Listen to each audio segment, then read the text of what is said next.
Hello dear student, आप सभी का एक बार फिर स्वागत करते हैं अपने इस यूट्यूब चैनल पे। आज के इस वीडियो में क्लास 10th हिंदी के लिए 2024 का जो सेट नंबर 3 चला था उसका लेक्चर नंबर 2 करने वाले हैं। इसके पीछे मैंने इसका एक लेक्चर दे चुका है जिसमें हमने 10 एमसीक्यू क्वेश्चन को कंप्लीट करा दिया है। यदि अभी तक आपने उस वीडियो को नहीं देखा है तो उस वीडियो को जाकर जरूर देख लीजिए। यदि आप हिंदी के एग्जाम में 95 स्कोर करना चाहते हैं कम समय में, तो आपको कुछ नहीं करना है। बस 2024 के जितने सेट है, सर कितने सेट है बाबू? 7 सेट है।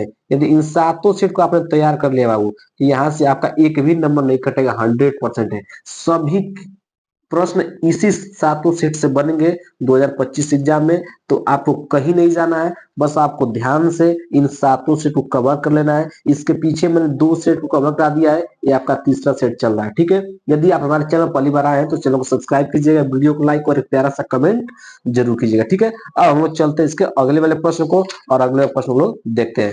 अब हम लोग इस वीडियो में 11 नंबर प्रश्न से स्टार्ट करेंगे और इसको हम लोग कवर करेंगे। ठीक है, थोड़ा सा इसको जूम कर देते हैं ताकि आपको साफ दिखाई दे। ठीक है, 11वां प्रश्न ध्यान से समझिएगा। 11वां प्रश्न क्या है कि करुण रस का अस्थाई भाव है।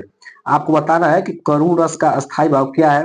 क्रोध, शोक या हास्य या भय। ठीक है, तो करुण रस का अस्थाई भाव क्या आता है बाबू? आपका करुण रस का अस्थाई भाव क्या होता है? शोक होता है। ऑप्शन नंबर बी क्या हो जाएगा इसका करेक्ट ऑप्शन हो जाएगा कि जो करुण रस का अस्थाई भाव क्या होता है? शोक होता है। तो ऑप्शन नंबर बी क्या जाएगा करेक्ट ऑप्शन हो जाएगा। ठीक है, अगला प्रश्न कर रहा है कि चरण कमल बंदो हरिराई में प्रयुक्त अलंकार है। मोस्ट इंपोर्टेंट ये वाला उदाहरण है कि चरण कमल बंदो हरिराई में प्रयुक्त अलंकार कौन है? उपमा अलंकार, उत्प्रेक्षा अलंकार या रूपक अलंकार या यमक अलंकार। ठीक है, तो चरण कमल बंधु हरिराई में आपका कौन सा अलंकार है? रूपक अलंकार है। तो ऑप्शन नंबर सी क्या जाएगा इसका करेक्ट ऑप्शन हो जाएगा। ठीक है, अब हम लोग चलते हैं इसके अगले वाले प्रश्न पर। अगला प्रश्न क्या है? किरोला छंद के दूसरे और चौथे चरण में, चौथे चरण में दूसरे और चौथे चरण में मात्राएं होती हैं 24,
अब आप लोग 18वां प्रश्न देखिए। 18वां प्रश्न कर रहा है कि रचना के आधार पर वाक्य के कितने भेद होते हैं।